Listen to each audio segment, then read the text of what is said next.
Hello, Africa. Welcome to Africa Beyond Borders. I'm your host, Soraya Mentor, and on this show, we get to chat to amazing Africans who've traveled beyond their home countries. It is all about celebrating culture and identity. With me today is a very exciting guest that I'm so keen to learn from. I think I might be doing more the listening than the talking. We're joined by Dr. Amoo today. How are you doing, Doctor? I'm good, thank you. And thank you for inviting me. Oh, thank you for making the time just to join us and share your stories around the world. Good afternoon, Africa. Good afternoon, Africa. Yes. I actually wanted to ask before we dive into, well, this is a question. Oh, yeah. Just want to tap into your cultural background. Where you're from and what ethnicity would you describe yourself as? I'm actually from Zimbabwe. I'm Zimbabwean by birth, citizenship. Mm-hmm. I'm married to a Ghanaian, therefore changed cultures. Wow. To be Ghanaian. And by God's grace, I've traveled around. Mm-hmm. I suppose we can, I don't know whether I'm left with 2 continents. Wow. But out of them all,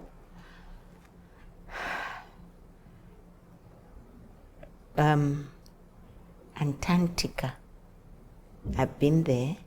Mm-hmm. And if you think about the North Arctic, Russia and all that, by God's grace, He took me there. I didn't think that I would come back alive because of the weather. Yeah. I don't like cold weather.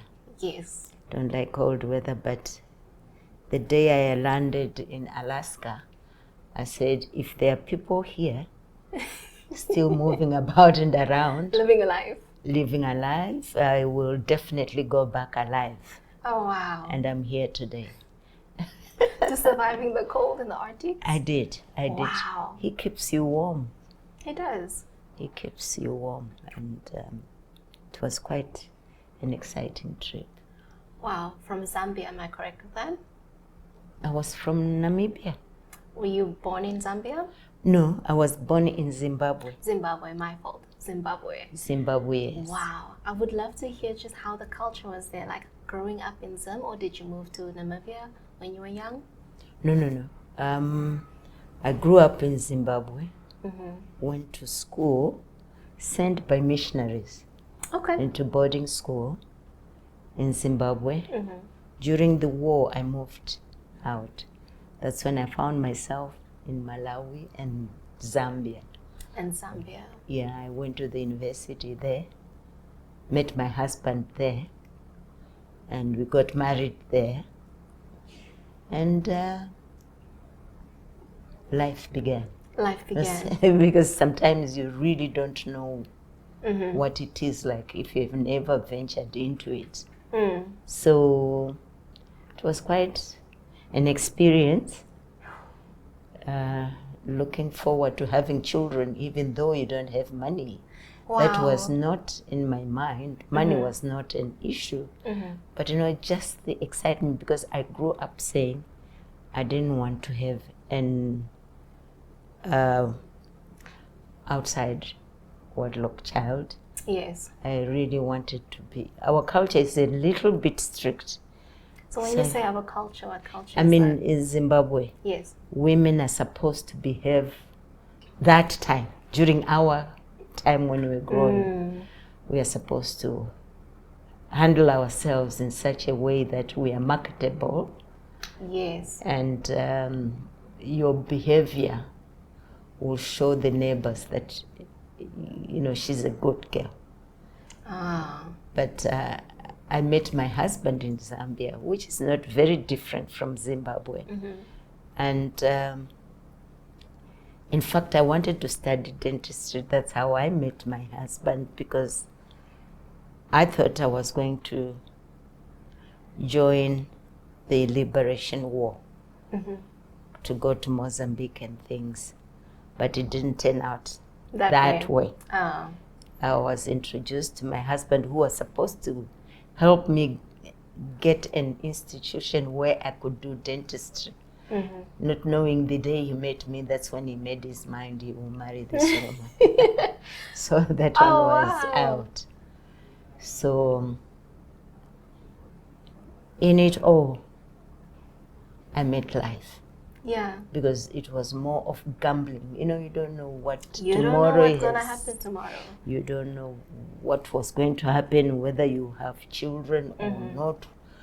With me, I suppose it was more of love than anything else. Yes. I had never been to Ghana.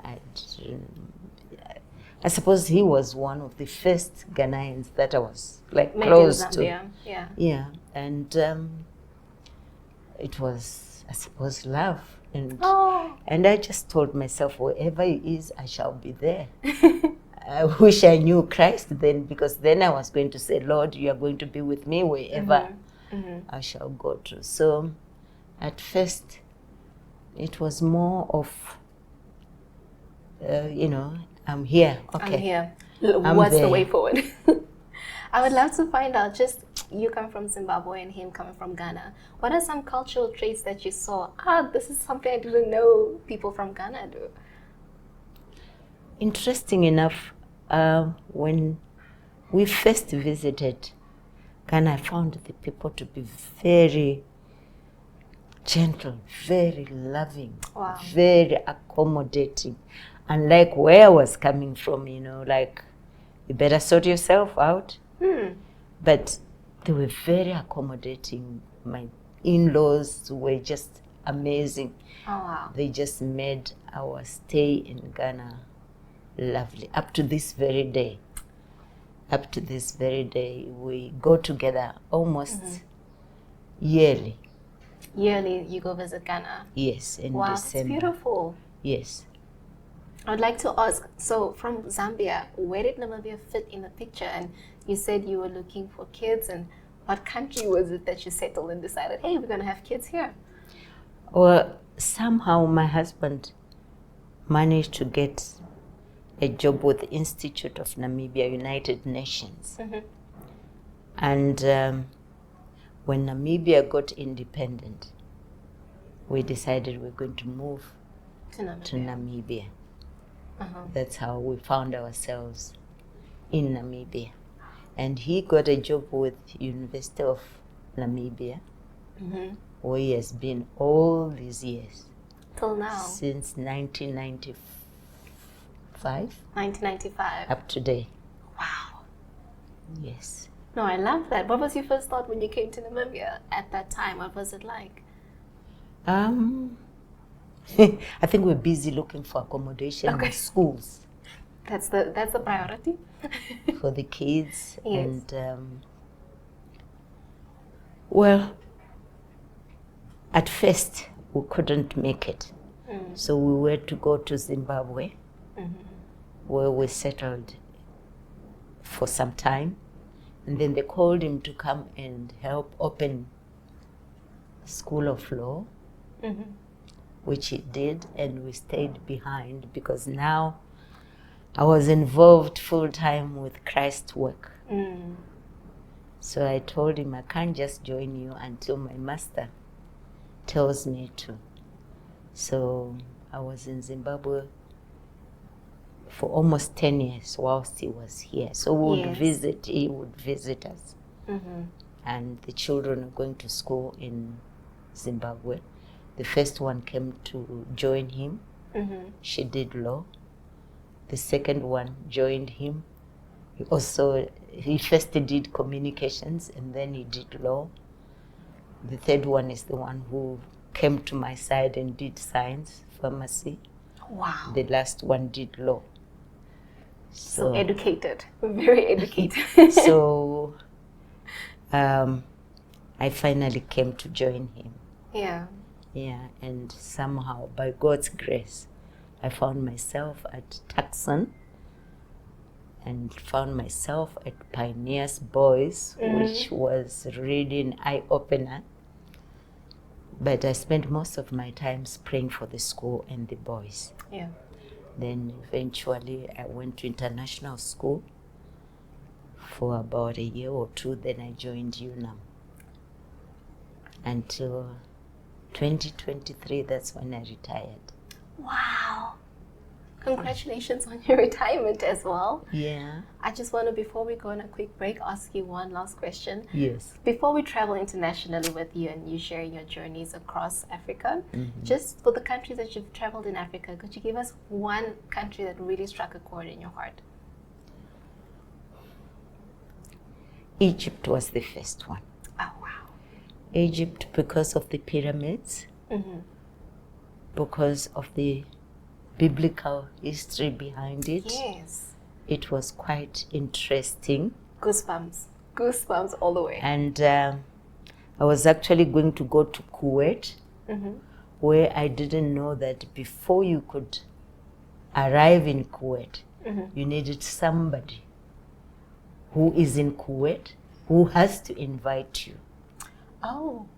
So is this like a formal invitation? Yes. Okay, okay. So there I was at the border, and one lady, somebody phoned this lady. Lord help me remember her name, but I can't. She just phoned the immigration, said she's my sister-in-law. If you can allow her in, I'm waiting for her. Okay. And that's how I got into Kuwait. But what hit me most was the exchange rate. Okay. You know, we're used to having the US dollar having more value than the African one. There it was, you needed $4 to get one, whatever they call it. Wow. So whatever money I had. Yeah. So this is you discovering everything at the border, entering this place, And it's all sinking in. Yes. Oh my gosh. And one thing that struck me, the neatness, the cleanliness of the streets. I'd been used to Namibia, but this particular one really struck me. Oh. Struck me. And she was a Christian. Oh, we bonded so well. Bonded so well. And Egypt, amazing grace. Amazing. I can't even fathom seeing the words that you read from the Bible and actually going to the places that is being spoken about and written about. That What is so really beautiful. amazed me, you know, the pyramids are built by these big, big rocks. And I'm saying, whoever carried these rocks and shaped them in such a way that it became a pyramid. What it is today. Thank you for sharing your journey to Egypt. I'm so excited to tap more into just your adventures around the world. For now, viewers, we're going to go on a quick break. We'll be right back on Africa Beyond Borders.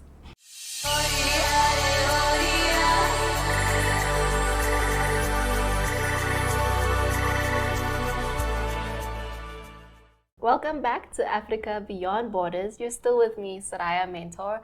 I'm still joined by Dr. Amoo, who's here to share her experiences around every continent around this world. We were just tapping into your adventures around Africa. The transportation levels that came with your experiences was not a very easy one, a very short one. No. Could you take us through just your trail around Africa and how that experience was traveling alone? Yes. No, I wasn't traveling alone. Oh, yes. I was traveling with Jesus, the Holy Spirit, and God the Father, and the angels. That's our team. So, this was quite an experience. This particular one, I had to get to Timbuktu. Wow. Which is in Mali, way up north.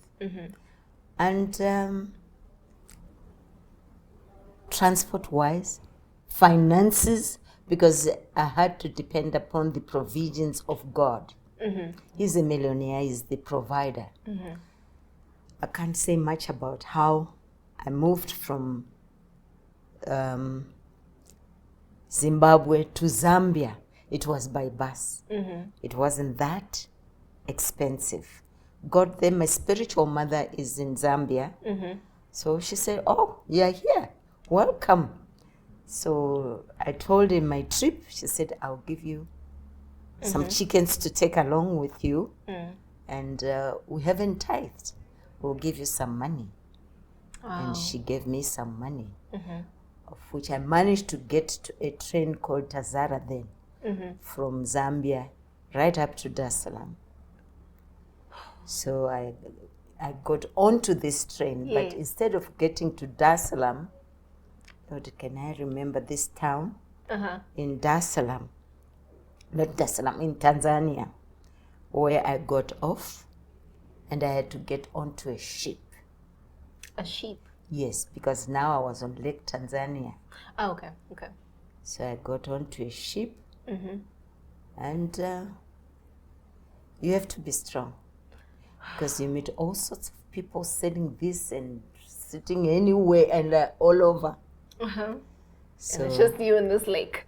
with my small suitcase. So we sat until I better write a book, until I got to this town, got off, and I wanted to go to Burundi now, where there were spiritual children of mine, and there was war. So there was no transport between Tanzania and Burundi. So they told me these World Food Transport, they go there. So they showed me where I should wait for transport. Waited, no buses coming, but there was this big truck that came. And, Mom, where are you going?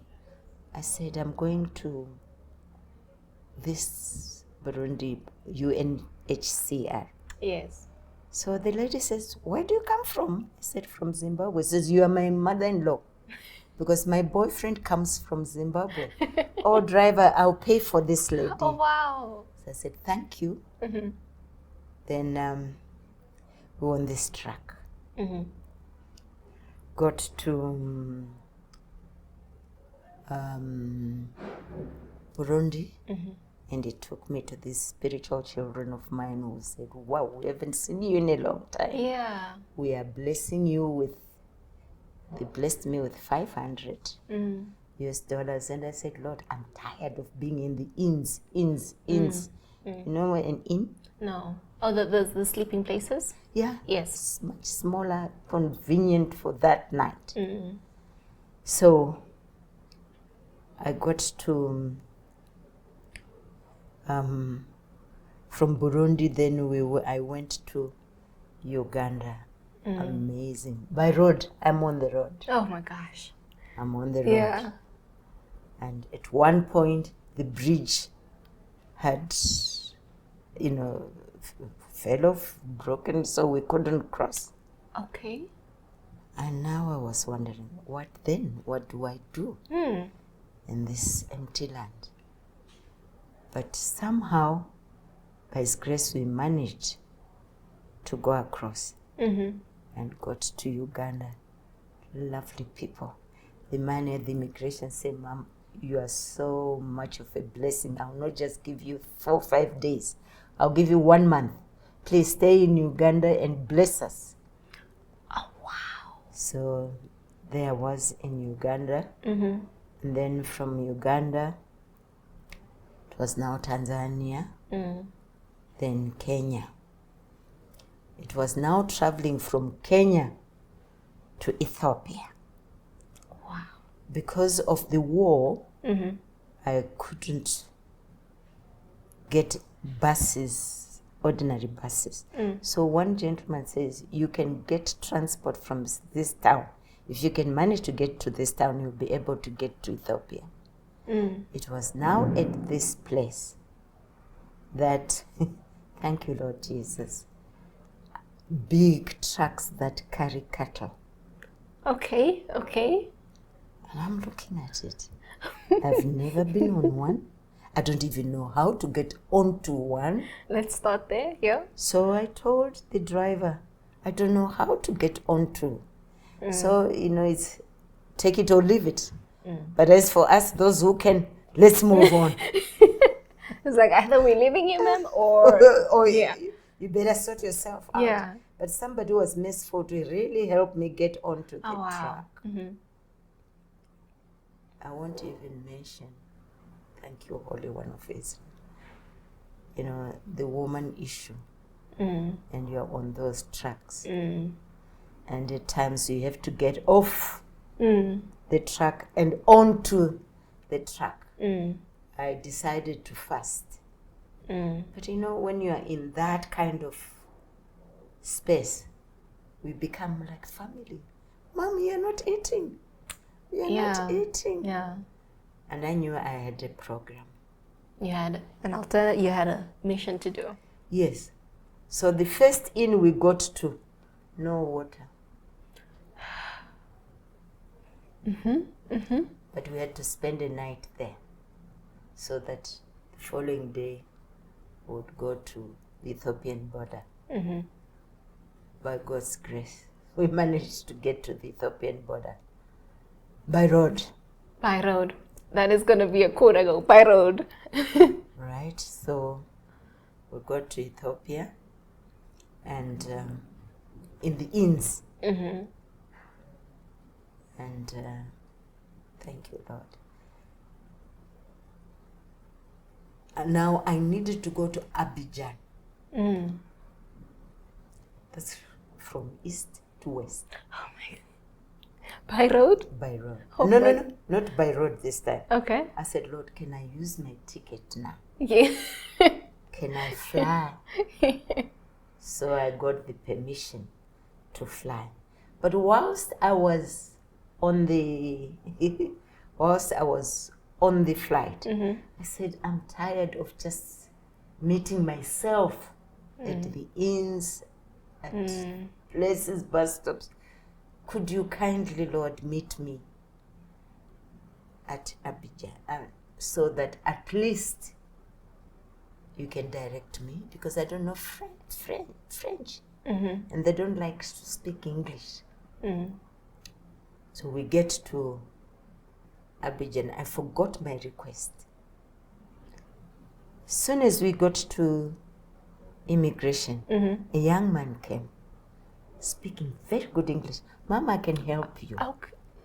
I forgot. I said, no, thank you. I'm married to a West African, and I've been to West Africa, and I know. No, thank you. I don't need your help. The man didn't leave me. He got my bag, took me to customs. I said, you will not take me anywhere. Because, you know, the taxis, they've got a certain emblem, and I knew. I got out, found a taxi. This man is there, gets into the taxi with me. Oh. So I told the taxi driver, please take me to the city, take me to a 3-star hotel. Don't mind this one. This is me now. Mom, if you can only listen to me, I'll take you to my hotel. I said, what is the name of your hotel? And he says, Hibiscus. There's hibiscus, there's ibis. So I went to this guy. I said, do you know of this place? He said, yeah. He thought I was talking about Ibis, which is an international hotel. And meanwhile, I'm trying to discourage him to come in just with to, me. please, I'm on my own road. And it's at night. Oh. So we drove. He wouldn't leave me. So he told the taxi driver, please just wait here. This is Hibiscus. I want this mom to see where I was talking about. And so we got there, got into the reception. I told the taxi driver, please look after my luggage. I'm coming back, so that we proceed to the city center. We went there. So the gentleman said, please give her keys to any of the rooms. Oh, wow. So that she can see for herself. Oh, wow. I was given the keys, and the Holy Spirit just spoke to me when I went. You asked me to meet you at the airport. I did, but look at the way you've been harassing me from the airport up to the whole way. Up way. Until you had to be convinced. So I said, I'm so sorry, Lord. Yeah. I am very, very sorry. I went down. I said, I want to stay here. Are you going to pay for me? He says, no. The way you've harassed me, I will not pay for anything. Oh. Then he left. And I asked the people at the hotel, does he work here? Does he own? He says, no, we don't know him. Oh. So I said, thank you. But I got so much help to get to just Timbuktu. To get to a safe place even. Yes. On a good place to sleep. And it was by road now from Abidjan to Mali, Bamako. And now it's all French. I'm trying to tell them I want to go to Bamako. Nobody, no one is understanding me. Now I said, how do I go about it? I started shouting now, Bamako, Bamako, Bamako. If it works, it works. So they told me, sit. We are going to change buses. You get onto another bus, then another bus, then another bus before we get to Bamako. And for the first time, I want to thank God. I slept outside in the open at the bus station. And it was raining. Oh. And the Spirit of God said, look around. Are you alone here? No, you're not. I said, no. He says, the advantage that we have is I am with you. So there's no need to worry about the rain and all that. So in the morning, we then went to Bamako. Dr. Amoo, I want to thank you for your time. I want to thank you for the adventures. I can sit here and talk to you for much longer. We hope to have you on the show again soon. We want to thank you for that again. Yes, thank you very much. To all our viewers watching, thank you for joining us on Africa Beyond Borders. Join us every Monday at 8:30 p.m. on DSTV, channel 285, GoTV, channel 25, and you can stream amazing episodes like these with amazing guests on oneup2.com. Thank you and goodbye. Goodbye, thank you.